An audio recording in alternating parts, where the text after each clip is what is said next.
with Immediate Action Concepts. I think we just went live. Hey, how's it going? This is Glenn with Immediate Action Concepts. I'm going to be hosting tonight.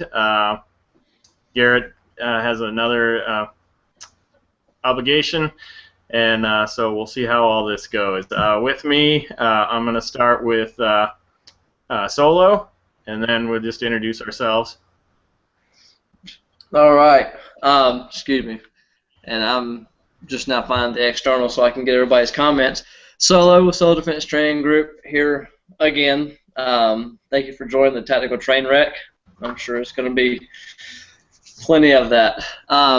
We've got Aaron Cowan from Sage Dynamics with us this evening as well. He'll be the articulate one you hear speaking if you're just listening.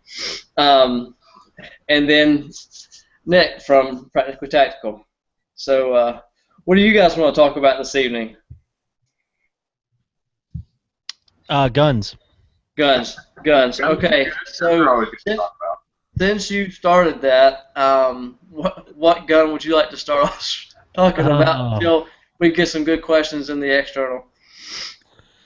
We could talk about how they're still trying to bring new cases up to ban the assault weapons and how the Moms Demand Actions group did a march in New York, but demanded armed security for their event that they held. Which is do we know that they demanded armed security, or is that just something that's flying around the internet? Okay, let's just say that they did that and there was armed security with them. I do not know factually that they demanded or requested.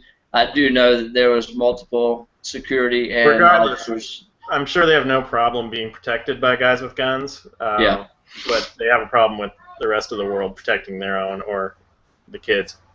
Yeah. So there's that. I still cannot get past that.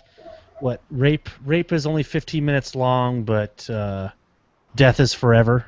I don't understand how that's a real thing. I do not understand how that actually attributable to them. No, it was. They took it down. They put that up, and it was taken down like after 15 minutes because people went nuts on that. That was a picture they put up on their Facebook page. Wow. That just seems crazy and not smart. Put that up. Yeah. I guess I kind of have a little more hope in common sense, and then I realize, who we're talking about. Yeah. There's that. There is that. So and I personally just stay out of the politics as much as I can. Like, if there's something that needs to be said, or somebody asks me a pointed question, but just like, if you wanted to get 100% politically involved in the entire situation, there's so many people on the anti-gun side that you're just going to exhaust yourself trying to weigh in on every single facet of the anti-gun movement, which is unfortunate. But they can't even agree amongst themselves most of the time what exactly they want to do. So. Yeah. Yeah, I kind of agree with Aaron, and that's why I don't jump in on a lot of these threads of conversation on the internet. Is for one thing, a lot of it's not all based in fact, and it's people shooting from the hip and just basically spouting off something that they just saw posted. And also, there's just a lot more to it than simply just dumbing it down to one post. Yeah. Pretty much any issue. Yeah. It's okay. Well, I like to get in it, but you're right. Well, I'm always. It's exhausting by the time you get done because you. But I think what we're going to do is sit here and keep agreeing with each other. There's no actual necessarily debate to be had because we don't have a dissenting opinion who would probably even be willing to come on this show. That is true. Or invited. Yeah. Well, off the top of my head, I couldn't really. I don't have any anti-gun friends, so I couldn't really. I got nothing. Yeah. Got nothing. So, Nick, you were talking about you had a range day today, and like, you guys aren't like exactly on the same page with everything. How does that kind of go? Like with whenever you take guys out or people that have like never shot before, introduce them to something like that? Like, does the political aspect of that come up on the range, like something like that, or what? Well, it was funny, like today, like I took them out to the range today, and I just brought 22s, and started from there, and then they progressed really well, and they shot my AR, the AK, shotgun, they rocked it, and they were all timid at first too. Then they just were like, "This is awesome." But politics really didn't come up. But we were up at Milford Hills, for those if anybody's in Wisconsin, and so the great thing about there is you go to the bar, you go shooting first, and then you can go to the bar. And so then we were up there, yeah. And then, so then we went up there, and then he was like, "Well, I've been kind of thinking about, getting a gun," and because my buddy's a guy that likes to ride not mountain bikes, but the other bikes, long distances or whatever, and he's like, maybe I should get something, and then that slowly progressed into, like home defense and buying a gun or whatever, and I just lay it simply on the line of, I think whether you think it's a God-given right, a constitutional right, a human right, whatever, I put it as, it's a God-given human right to defend yourself. Oh yeah. And that's how I put it to people that may not necessarily agree, that aren't religious or don't like the God thing or whatever. That's just how I put it to people, that it is your right to defend yourself by whatever means necessary. And I think that is one of those places to where people who don't agree politically, I think that is a fair way to state it, and that both sides can agree on that. So we got to there, and then had a few beers, and that was pretty much it.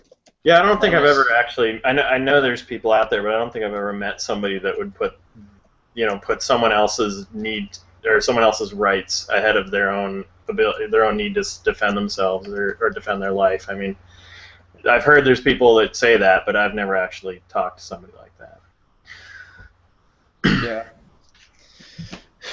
Yeah. But it is a lot of fun to just take people shooting for the first time, and yeah. And I can tell you, taking people out shooting for the first time, it's a lot of fun for me. Even though you don't get to shoot that much, it's a lot of fun watching other people, I think, shoot and learn. And they're awesome with their trigger discipline, so I was like all happy with myself, like right, the finger high, and they want to take a picture, and so we drilled them on the, keep the finger off the trigger, and they did great all day, and I think they want to go shooting again. So nice. It's always fun watching them get their first hits. Right, they have no idea, and as they get their first hits, they start getting a little more comfortable with it. They're getting a little more confident because, hey, they just hit something. I did what he said, or I did that myself. That happened. I like watching that confidence build when they're on the line, but it so often. Yeah, we didn't focus on we just focused on hitting paper. We didn't care about group sizes or we didn't really even care about hitting the paper so much. We were just safety and basics, and then I don't know. It was fun. They had a good time. I had a good time, and hopefully I can get one more person on our side. There you go. At least open someone else's mind to the conversation. I think that's an important part too. Maybe not get them on our side. I would much rather take someone from a anti-gun to a neutral than if that's all I can get, then I think that's kind of a win. At least they're going to be indifferent to the topic. Like, it's not for them necessarily, but they're going to leave it alone for everybody else. Yeah. If you can at least get them to, it's not for me, but I understand that that's what you do, and I respect that. There you go. You're good to go. It's just, and I think a lot more people are like that than a lot of the pro-gun guys want to think. You know what I'm saying? Like, a lot of people just vote with the mass majority until someone introduces them in a good manner to our side of it, which is why it bothers me so much when we see the nutcases that go out there and they act so pro-gun. They basically make all pro-gun guys look like idiots. No trigger discipline, getting out there and I mean, if you were on the fence and if you were, didn't know one way or the other and had no idea about our side of things, and you saw that, how would it not push you to vote the opposite direction? Well, and the thing is, if they're already, both sides demonize the other, and so if they're already not picturing individuals or seeing them as people, then that kind of thing just helps spur that along. Whereas if they can see you as an individual who's got something interesting to offer, who isn't a bad person, then that's definitely gonna go in your favor. But that works for everybody. Like, we all need to stop this just like unconditional hatred and silliness. Well, we also we've created a victim society. And when I say we, I mean some of us are complicit in it, and some of us were just kind of, finally realizing that it happened. And I can't remember who said it, but it was basically, it was an anti-gun, liberal, progressive, whatever the term you want to use is, and they said, we may not get you, we may not change your mind, but we're going to change the minds of your kids. And you've got all these zero-tolerance anti-bullying campaigns, and that's not how I grew up. I grew up with the old advice that, avoid a fight, but if you have to get in a fight, you defend yourself. Whereas today, we're supposed to somehow magically remove violence from every facet of our lives, and it's just not possible. We are much more civilized than we were 500 years ago, 1,000 years ago. But people, there's still predators and prey. There's still going to be people out there through just their own upbringing, or maybe the outside influences in their life, the social influences in their life, feel that they need to prey on weaker people. That's why we have the military. That's why we have law enforcement, because we can't trust everyone to be honest and loving and caring to the world around them. Like, there's predators out there. You got to be able to defend yourself. And the anti-gun movement would rather just put like an official person in place, such as police officer, and say, well, if you're in trouble, we have cops. And I'm like, okay, do I get issued one? Is he gonna live with me? Like, how's that gonna work? Yeah, exactly. They take the stance that, well, that's what police are for, and unless you have your police bodyguards with you, then that's not how it works. And yeah, some of those people are definitely detached from reality. If you make a couple $1 million a year, you can afford the salary of another person, so you can have a bodyguard or private security, or whatever the terminology you want to use for it. Whereas a guy who makes $30,000-$40,000 a year or less, or maybe a little more, he can afford a gun, and he may be able to scrounge together enough cash for some ammo to practice with, and maybe the money to take 1 or 2 classes a year, and that's pretty much it. And there's nothing wrong with that. Do what you do, but you can't look down on someone and say, well, we want to do things this way because I don't have any problems with crime, so you shouldn't either. No one usually has a problem with crime until it happens to them. Yeah, and a lot of people, I think, are really living in denial. They really honestly think that they're going to talk their way out of it, or it's just not going to happen to them, and oh, definitely. That's just not the way the world works. No. I mean, and that's not even. When you start talking about that, you talk the mindset of it's not going to happen to me. That's not limited to just people that don't like guns. No. I mean, there are a lot. I would say more than half of the gun owners out there generally have the same mentality, that simply based off of how prepared or how not prepared they are to actually use their firearm in a that's a significant training issue. I had a guy ask me not too long ago. He watched one of the preview videos for, I think it was my vehicle defense course, and there's a part in the video where I talk about drawing from concealment. And he asked me, he's like, well, why don't you cover open carry tactics? I was like, well, because it's not a law enforcement class. I'm talking to citizens.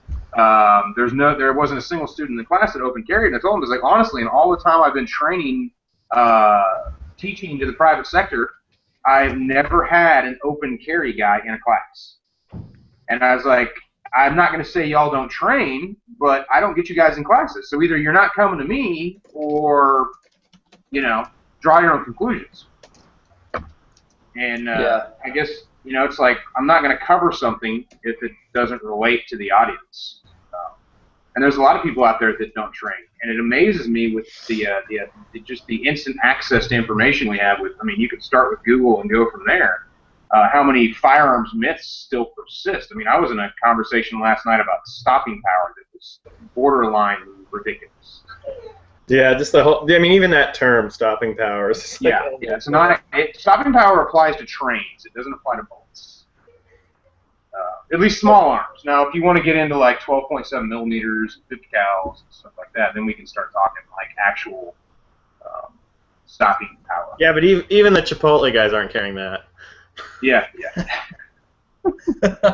Those guys are a little ridiculous. Oh, but I just love that photo. That photo quintessentially captured the ridiculousness of what they were doing.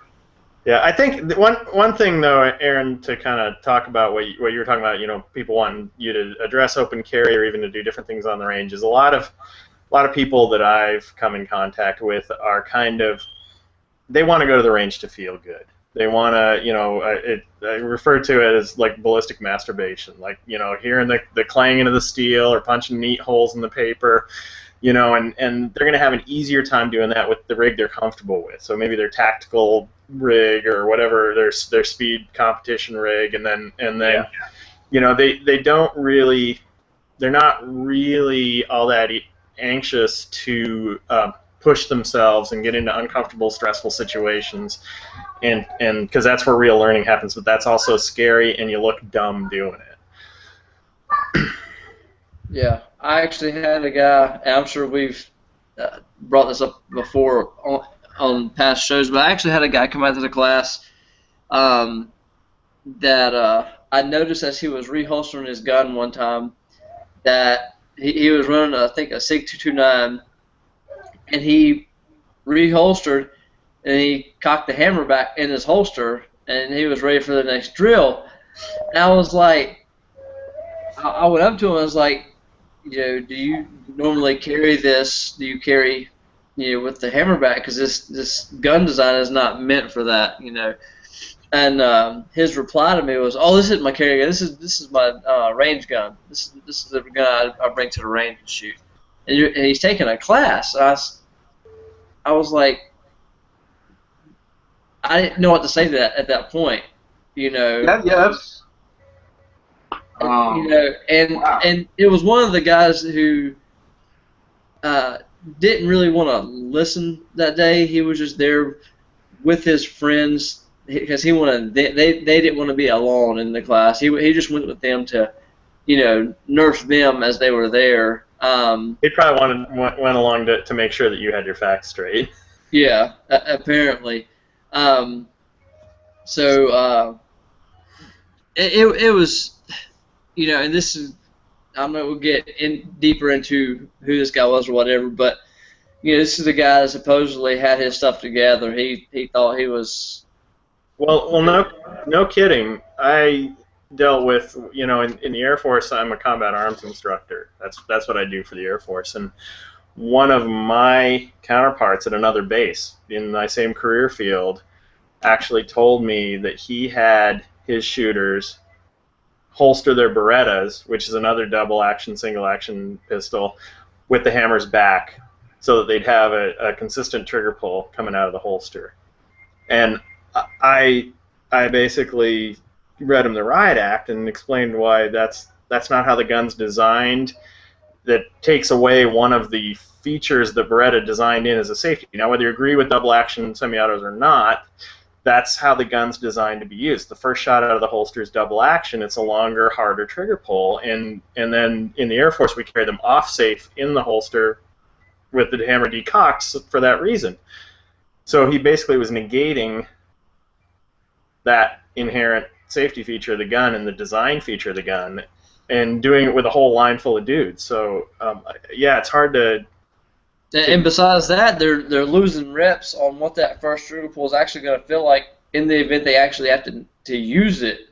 Yeah, I don't know if he's thinking he's going to deploy with their pistol cocked or what, but I tried to discuss it with him, and he just wouldn't. It's actually an interesting evolution. When I was a training officer for DoD, our whole department carried the Beretta as our service pistol, and the Beretta was designed for the military. It was not designed for law enforcement. So it's got some features that I didn't care for. I don't think it needs a safety, personally. We only used it as a decocker. Yep. But the placement of it is in a very interesting place. So if you're teaching people to do malfunction clearances or stuff like that, they'll sweep that safety on constantly.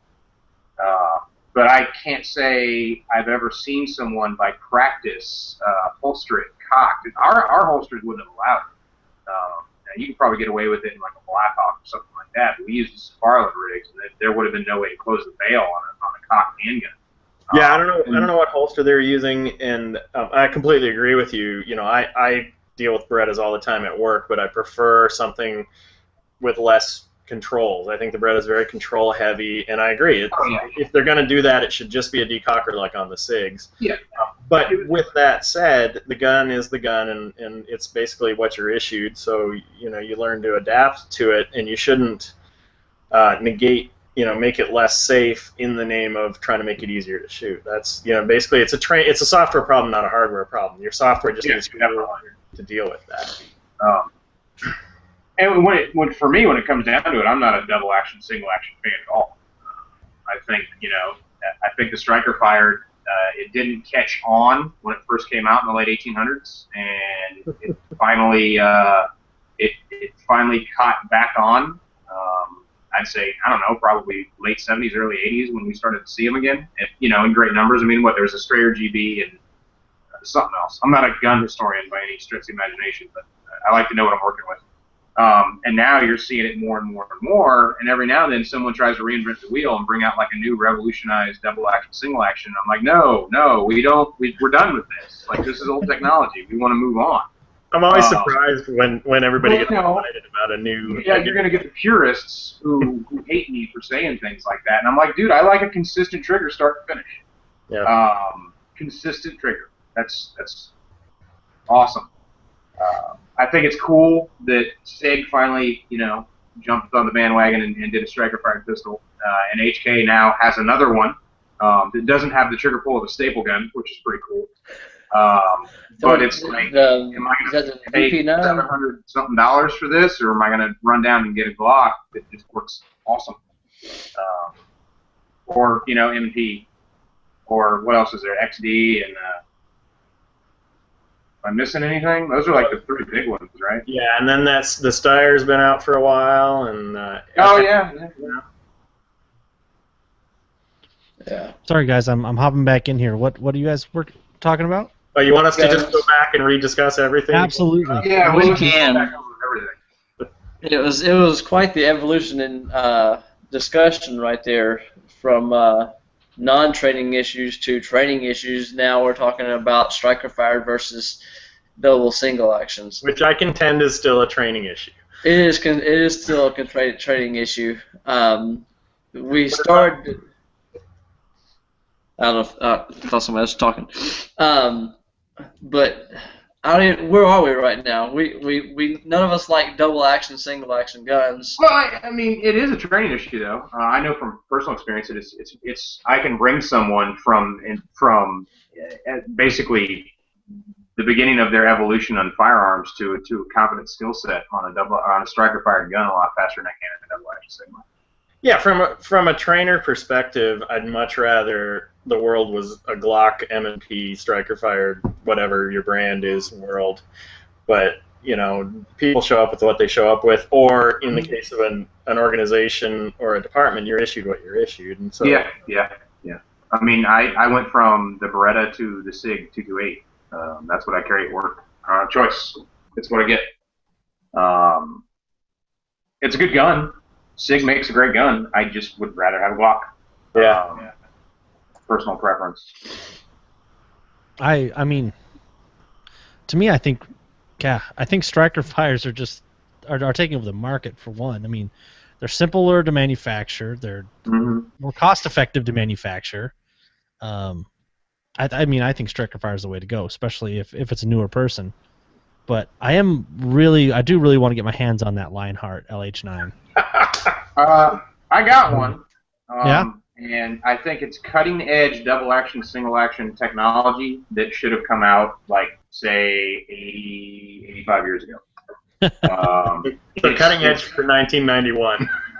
Well, that's the thing. Is like if everybody right now would drop what they're doing, Germans, Austrians, frickin' Swiss, whoever's making these double-action, single-action guns these days, and just stop what they're doing right now and kind of like call the Koreans and be like, hey, how does this work again? Can we buy like patent license? Can we get, and put that system into their guns? That'd be great. I think if I had to carry a double-action, single-action handgun, and I got to choose, but it had to be DASA, I would favor one that operated with that double-action plus feature. But that's just... Yeah, I really want to shoot one of those. I am intrigued, to say the least. I would like to actually get a hold of that. What's the name of the Arsenal gun that's out now, or it's coming to the U.S., or maybe it's already in the U.S. now, but it favors a Glock, but it's made by Arsenal. Yeah, I know what you're talking about. I can't remember what it's called. Yeah. And Diamondback has that DB9 out, too. Well, there's one from Turkey, too, that I just saw. Is that the Sphinx? No, this is a striker-fired one. That Sphinx thing looks like another double action or single action. Sphinx is I had the name too. Now I forgot. It's because Adam showed up. What's up, Adam? What's up? But I think you're talking about the T9 or TP9 Canic, yeah, whatever. I saw that today. It looks kind of plasticky. Yeah, I played with those at SHOT Show, and God, I can't remember the model, but I'll tell you what. If it was a big if their striker fire, they have like one striker fire model. I can't remember if it's that one you're talking about. If the trigger was as good as the one that was on the floor at SHOT Show, it was butter, man. It was a great, like, soft, smooth, easy trigger. But again, I don't know how much I can take a floor gun at SHOT Show. Are you saying they might like tune up their best and send it? Yeah. Put their best foot forward. Yeah, nobody would do that, dude. Nobody would do that. Or nobody the trigger could have just been pulled, a billion times. So I'll have to. Now that's gonna drive me nuts. I'm gonna have to go find it.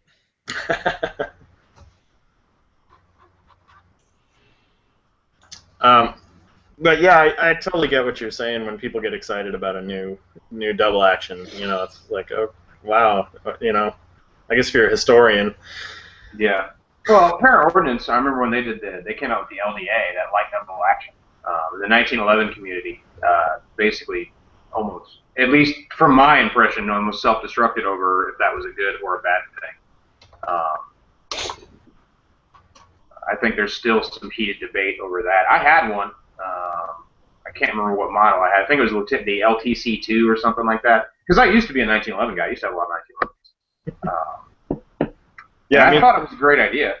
Me too. I was pretty much cut my teeth on 1911s as an instructor and as a serious shooter. And I've always kind of thought though that like taking an existing design, especially one that antiquated and solidified, and trying to adapt it to whole other things, whether it be double column magazines or double action, is probably going to be problematic.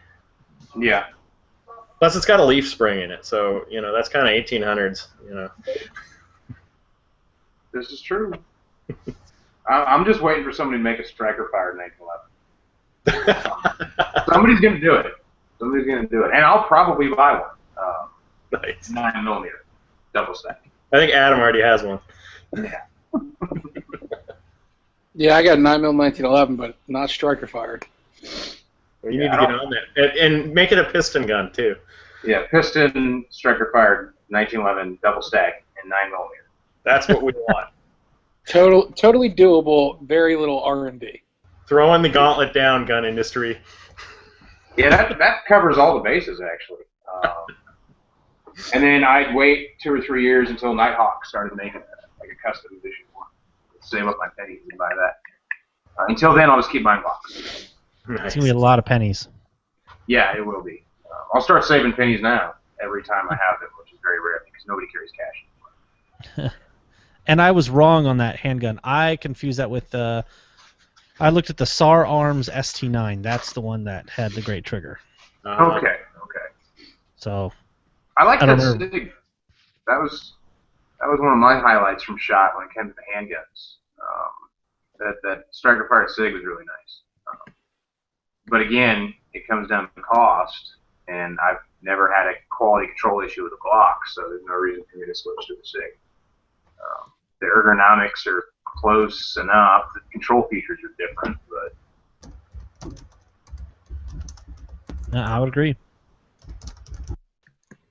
I mean, if you got money to waste, I guess. yeah. But I'm pretty utilitarian when it comes to firearms. If I don't need it, I get rid of it. I don't have a collection for the sake of a collection. Yeah.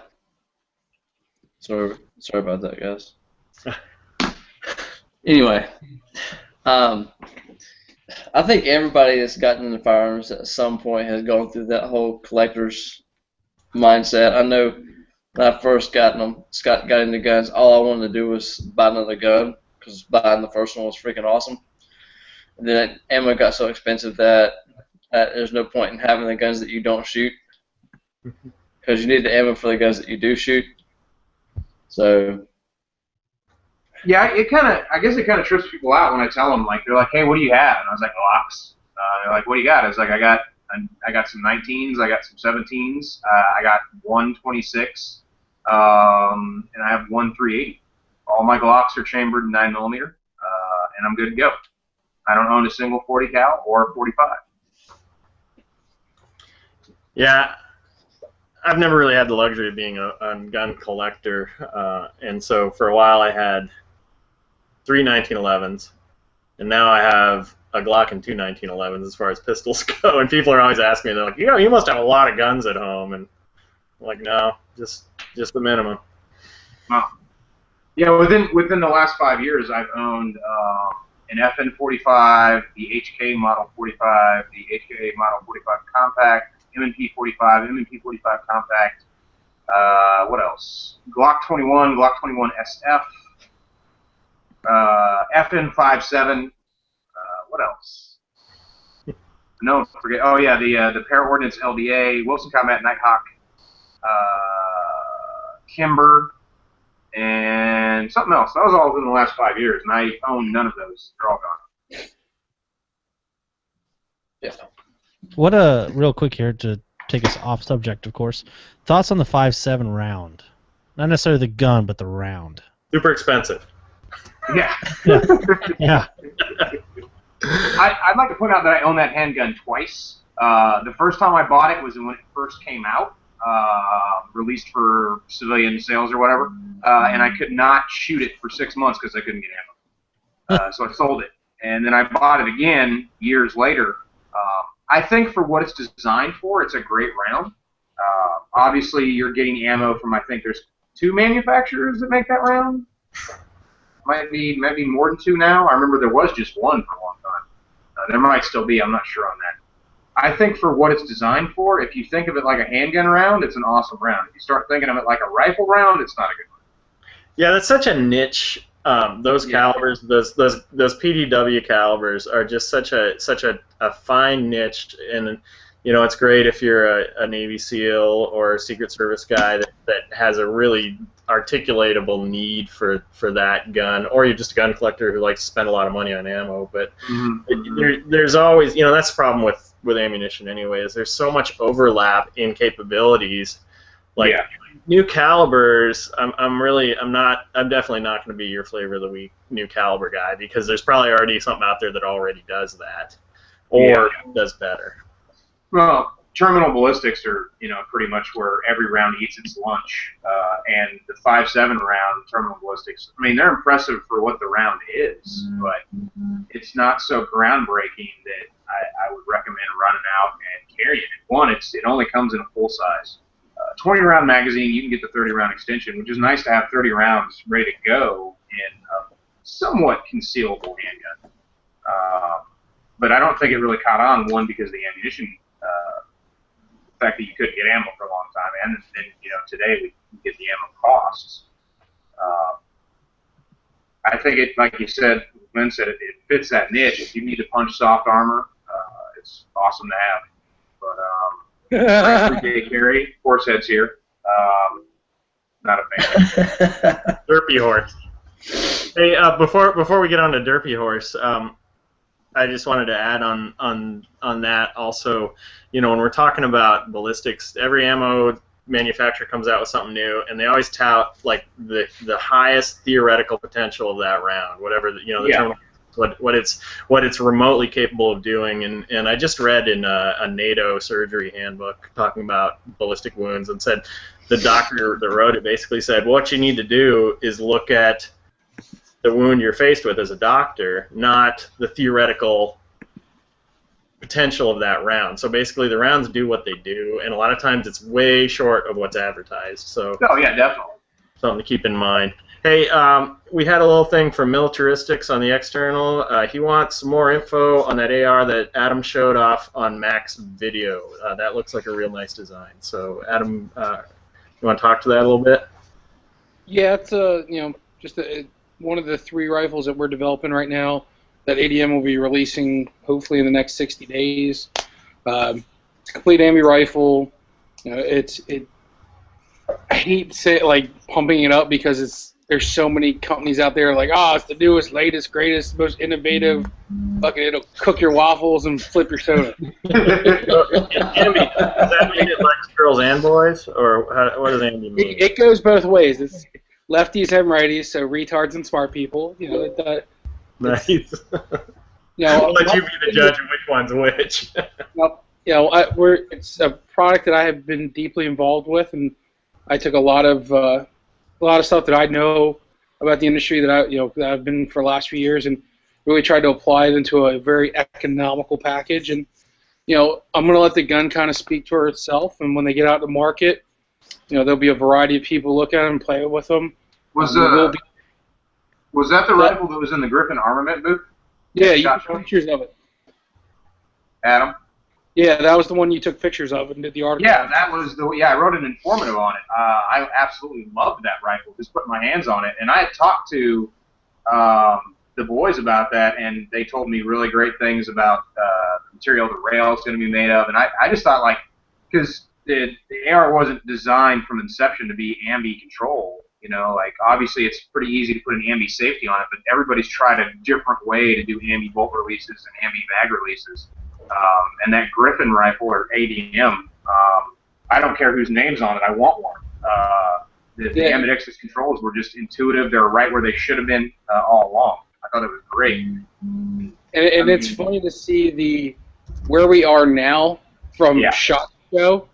I mean, if you saw the guns, they look the same, but the fit and finish has been heavily refined. Is it suitable for those of some of the stuff that was kind of didn't need to be there, we took away, and just we changed it and really tried to perfect it over the last 6 months.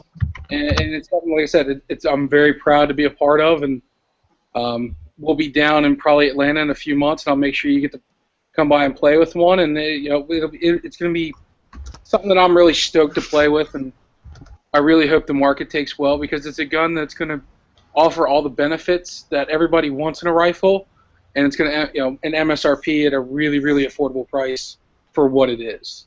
I mean, it's definitely not going to be like the entry level costs just keep going up. So yeah, and the nice thing about that AMI bolt release is it's a more economical movement.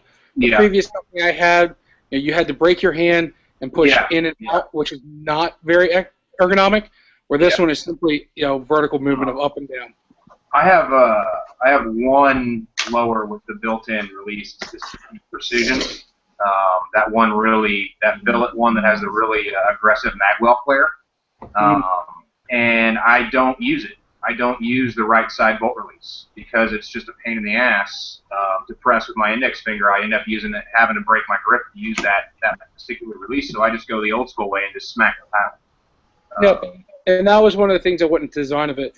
Austin and Nevin both being, ex-Army snipers and contractors, and actually have use behind them, and me, being the fat dumpy kid but knowing the industry really well.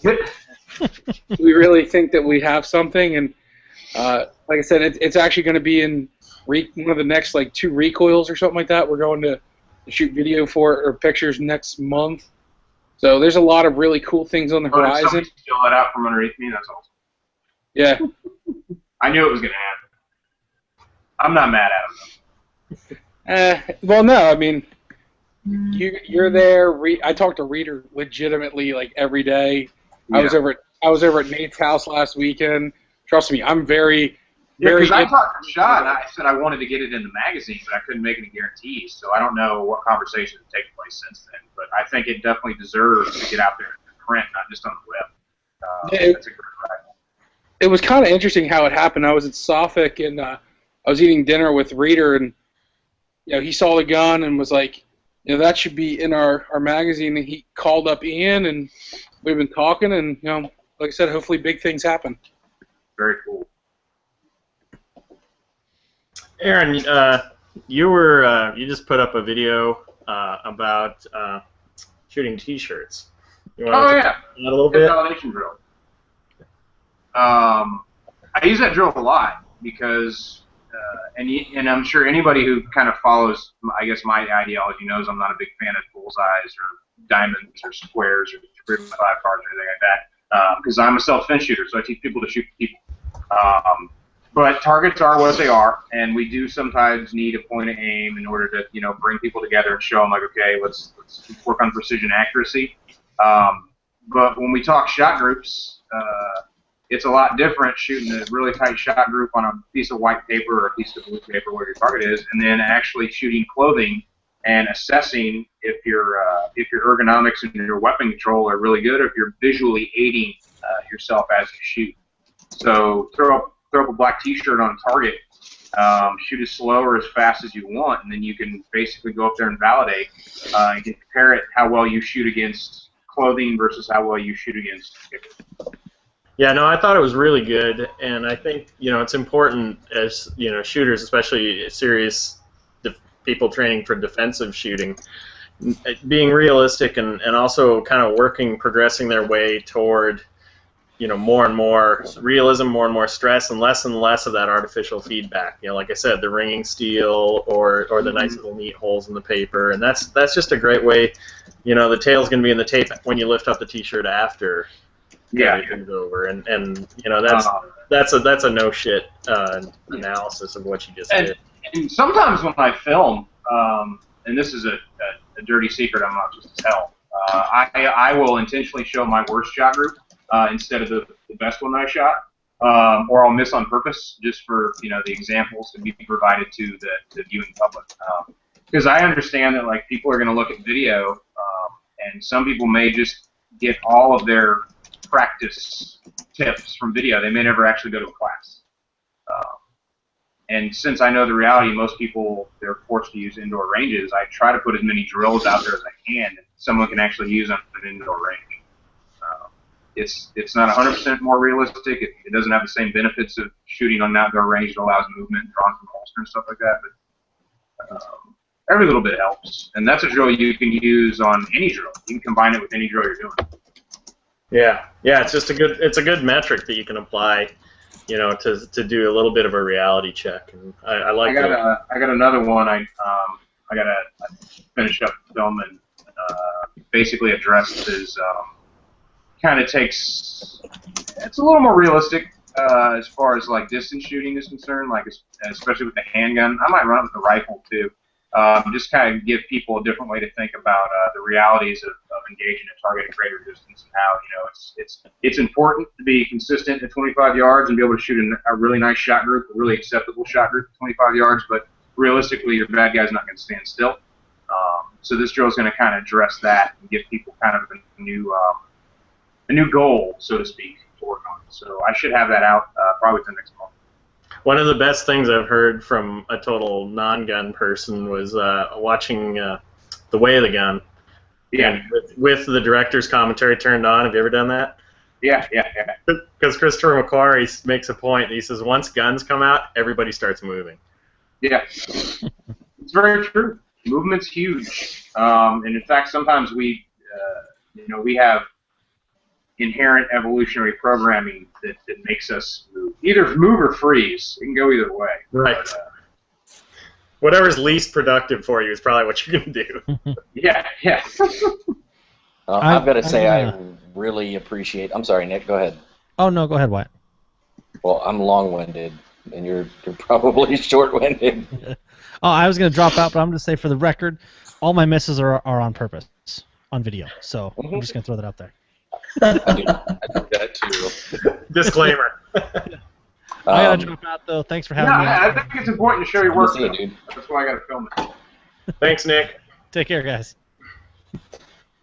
One thing that I really appreciated, Aaron, was that I've been able to kind of adapt, and since we haven't had our outside range to train in as much, and being forced indoors, is a lot of the stuff that you do provide, especially the targets you provide on your website, and being able to just take that, the one drill, which is the only one I've really gotten to use recently, having this staggered target with the hostage in the foreground. The know your limitations. And then having that and then having closing the distance between the two. That's something I can really do at an indoor range with. I mean, I get some funny looks like, why is this guy cutting up targets? But whatever, Then I get people interested. They're like, oh, he's taking it seriously. Like it's not. He's not shooting at bowling pins. Yeah, that drill was actually adapted from a precision rifle drill. Right. I went to, it was actually the NRA Law Enforcement Precision Rifle Instructor School. That's where I got that drill. The instructor, Mark Fricky, he had these really cool targets that were actually designed for it. Instead of just using two faces, they actually kind of had little perforated marks on them so you'd know exactly where to set them as you kind of move them around. Right. And we shot that at like, I think 100, and we may have done it at 200 too. And you just kept moving it. We had to shoot it from standing, prone, supported, all that sort of stuff. And I got to say, taking that shot, basically where I got an eye with a magnified optic, Remington 700 standing up, kind of was humbling. A lot of guys wouldn't do it. They didn't break the shot because they had way too much wobble going on. And I was like, well, I can do this for handgun too. So let me put it out there because I've honestly never seen anybody do it with a handgun. So. And it's really humbling to do that especially for the first time I did it. I was real confident because I was out, 7 yards and my targets were relatively staggered, and made that. I think I showed it to you, whether it was on Instagram or sent it to you, and you're like, move them closer. You're like, move them closer. I was like, oh shit. So I started doing it, and next time I went, I would tighten it up, and you really start to see where your flaws are in, whether it's your trigger pull or you're squeezing too hard or you're, anticipating whatever. You get to see your own flaws a little bit better because it's translating to that kind of situation and not just, a standard bunch of rings. So it makes a little more sense, and it provides a little better reinforcement. Okay, hey, you just either just clip the dude's ear or you kill the hostage, tighten your shit up. Oh yeah, I shot an awesome shot group on the video right into the guy's ear. Yeah. Which I was actually pretty impressed with because that was from like I think 12 yards, and I keyholed his ear. Not an incapacitating hit by any stretch of the imagination. But I was still proud enough of to that get shot. somebody's attention. Yeah. No, it definitely would have made him rethink his life choices. It's funny though because you do hear some catchphrases like that, like, "Well, that's enough to get his attention," or that's gonna make an impression, or something like that. And in reality, doing that kind of a drill, you will drive home the reality of where you are in your skill set. And that's under the best of circumstances with no stress. I honestly would not take that. I wouldn't make that shot in real life from that distance. I honestly can't think. Like, I'm a big headshot guy. Everybody knows that. But my headshots are 5 and in. In real life, I can't think of too many situations, and of course I'm, exceptions permitted, a situation where I would make a real life headshot further back. Right. Hey, we have something in the external. Militaristic said if Adam needs any beta testers, to be sure it's idiot-proof. I'm just the idiot for the job, but I think he lives in a state that's not allowed to own guns, so I'm not sure that's What state does he live in? New York. He's in New York. Get out. Yeah, that sucks. Sorry, bro. Oh, man. Well, I'm extremely excited about a class with Aaron here in less than about a month. Yeah. It's actually a little less than a month, yeah. No, it's still a little over a month. Sorry. Wait, I don't know. Over a month. Tomorrow will be a month on the dot. Actually, that class is full, by the way, as of now. Sweet. A spot may open up again. In fact, I think I overbooked it, which isn't a big deal because it's a Sims class. So, provided everybody who registered shows up, it's gonna be a long, hot day. Yeah. Wearing Sims gear. Yeah, I'm trying to think of ways to protect the back of my head. I got helmets, man. Aside from the helmets. How about this? Don't give up the back of your head to the back. Yeah, exactly. Just the class I took in January when everybody's double and tripling up and getting layered up, A, because it's cold, and B, because they're getting shot at. Well, you really jumped right into the frying pan with that class too. Yeah. Like, what's my first Sims experience going to be? Oh, okay, active shooter response. All right. Yeah, it was eye-opening. You weren't the only one though. And the class has evolved since then. I was really disappointed I didn't get to take it recently, but. Yeah. Well, you'll probably get a chance in the near future to go back there again. Yeah. I really want to run it at least one more time this year. I'll do my best. And we talk a lot about, as much dicking around and in general as we do on the show, we always end up on training and typically bring up Sims. It gets a lot of attention. We had Teresa from Scallywag on with Greg from Scallywag on a few weeks ago, maybe 2 or 3 months ago, and she's extremely into training, search and rescue, does a lot of CROB, getting into handguns, and we talked a lot about her doing knife training and handgun training, incorporating simunitions into it. She was excited. I know, Glenn, you get to do a relatively large amount of simunition training. Yeah, I did a lot more in previous jobs because now I'm with a group that mostly likes to do live fire, but not at each other, fortunately. But I think there's immense value in it, and it's I think it's kind of the pinnacle of training. I've done quite a bit of Sims Force on Force, and I just think that's the closest you're going to get to actually getting in a gunfight. Yeah. The stress level's through the roof, and you can experience all kinds of phenomena that Aaron will write about in detail at some point, and really. You're what you come out of these things with this going, I don't even know what just happened, but I think I did some shooting. There were some rounds fired, and everybody was moving way too fast. I wanted everyone to calm down. And how'd I get paint in my face mask? I don't understand. Yeah. And I don't really know. It was kind of like a car wreck the first time. Right. You see a lot of that in your videos. You do a lot of show a lot of footage of people that have just ended a scenario and it rolls over, and they just start talking, and they're like, "Well, there was a gun." It's just like it takes so long to process. When we got done with dinner and I got back to Matt's at the end of the first day, I was dead. I couldn't talk. I recorded some video just to go back and have something to review of at least what I thought of that day. And I've watched it recently, and it was just I'm beat. I'm just looking at my laptop like, that was fucking interesting. It was done. So it's gonna be great in the hot ass sun. That's gonna be a long day. It'll be interesting. A class is pretty much designed for outdoors, but I've never run it outdoors in July. So looking forward to it. And we have the Weapon Retention Dynamics class coming up, which is going to step up the realism a little bit more. That incorporates Sims into basically extreme close quarter shooting and weapon retention and fighting from the deck, fighting on the deck, fighting for your gun. Hoping a lot of open carriers sign up for that. So basically, Fight Club with guns is what you're saying. Well, yeah, I mean, there's a purpose to it, but that's what it's going to devolve into that. Because people, you see the disarms on the internet, the pistol disarms, and knife disarms, and all that shit. They're all great because guns don't shoot and knives aren't sharp. Well, I can't make the knife sharp, but I can make the gun shoot. So doing a disarm on a Sims gun, there's no lying. And I don't teach pistol disarms. I teach deflection, control, and then shoot them with your own gun. Or just give up the wallet because it's not really worth it. It all depends on the situation.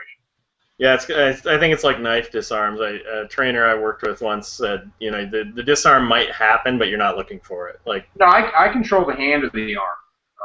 I realize that it's really, really risky, and there's 1,000 possible variables that go into the situation. So trying to grab the knife itself is going to get me cut. I've been stabbed twice. I don't want to be stabbed again. Once was enough, but fate and circumstance and my inattention at the wrong time saw fit to get me stabbed one more time. So I'm all set when it comes to sharp things poking. They just really wanted you to get the point. Yeah, well, I got it twice. I'm all set. No pun intended. Yeah. There was puns all over that one, man. You must have Yeah. But I have a exaggerated Glock knuckle because of the first time I got stabbed. So I definitely undercut my guns. So that's nice. Oh, Lord.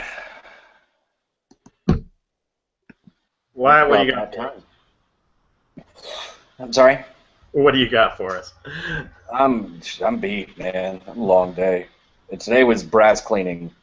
I spent most of the day outside with a industrial size cement mixer and water.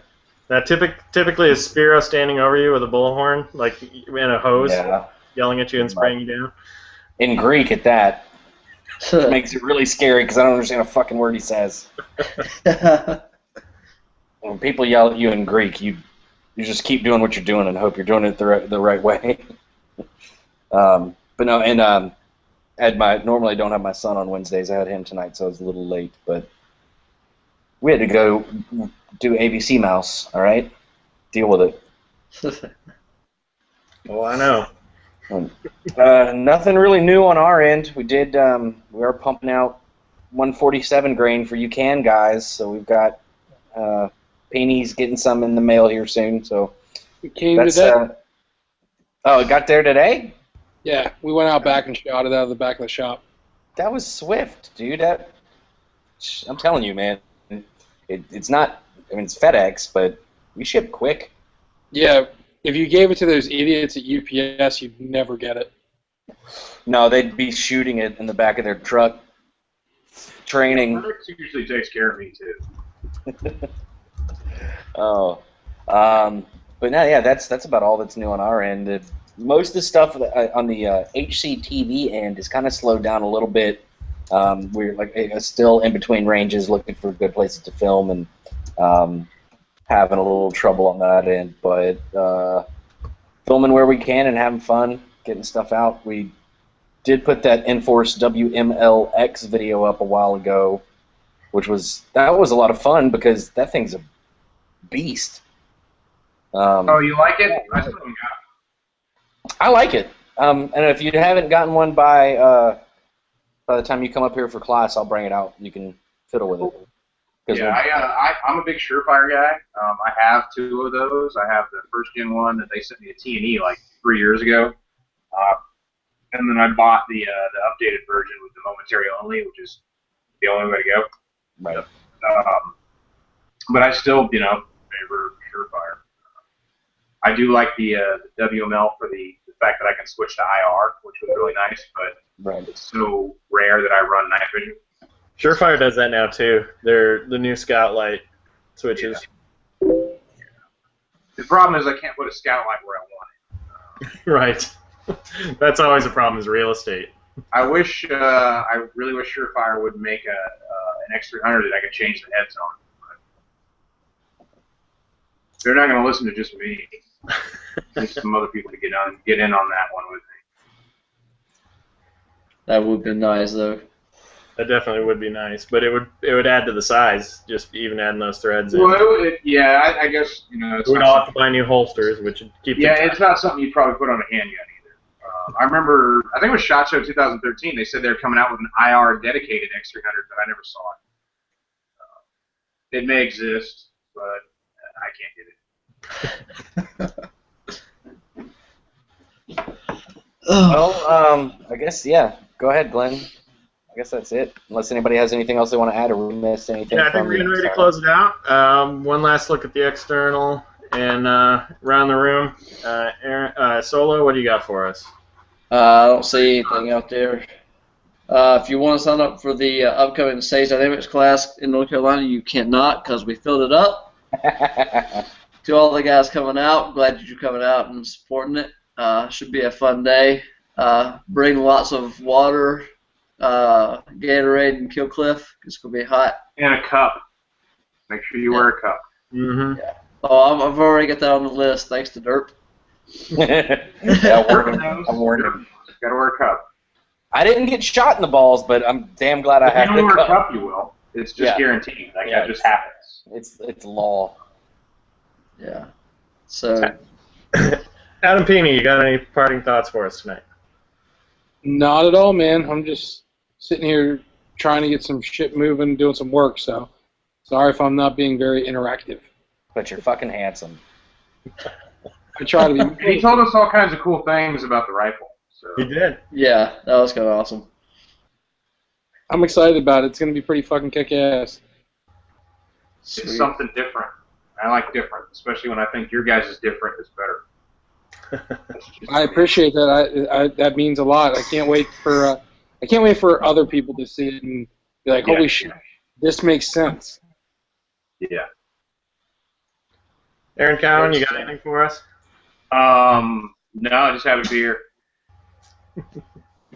And Derpy Horse. That thing is hot, by the way. Yeah, try wearing it on the range. Yeah, no, I don't envy you. I don't envy Or you. in a club in Vegas. So many good pictures. Yeah, those were great. Those were great photos. So many good pictures. I did have my son wearing it around the house earlier. It was fucking hilarious. I expect to see a Derpy Horse coming around a little more. I might have started something piggybacking off of all the other greats that are doing it. Aaron Cowan being I one. haven't broken mine out since Paul Van Dunk was down here. Those were also some great pictures. This hasn't made it to the bar yet, but it probably will. Well, it was also during a power outage in the bar, so that made the horse even more interesting. Would this be Sims approved? No. Okay. Unless you can put it on over the helmet. That's I might have to cut a slit in it. We'll see what happens. But yeah, no, nothing too new here. Keep an eye out on Minuteman for sure, because things are going to be happening next week. Good deal. And you guys are still selling the Nux, right? Still selling the Nux, that's right. And in fact, as of, and I don't have it in my hand, I just got a text. But Yeah. we hopefully will soon be offering the little bastard's older brother, the Fat Bastard, which is, it's been made public, but I can try and share it. He just put it on Instagram. Yeah, it's there, Dude, but My D2 steel That one is bad still boy. bigger and heavier than that thing. well, that's wow. So for all you collectors, the little bastard is available on MinutemanMunitions.com, and the Fat Bastard may be available shortly. There's free shipping on the Nux right now. Ooh. And there you go. Get in on that while you can. Did anybody see Magpul is suing Blue Force Gear? For what? I have no idea. Somebody posted it up. I'm going to be Googling that. Yeah, absolutely. Here, I'll put it up on Facebook right now. Or I'll put it in the OpCom. All right, so are we wrapping up?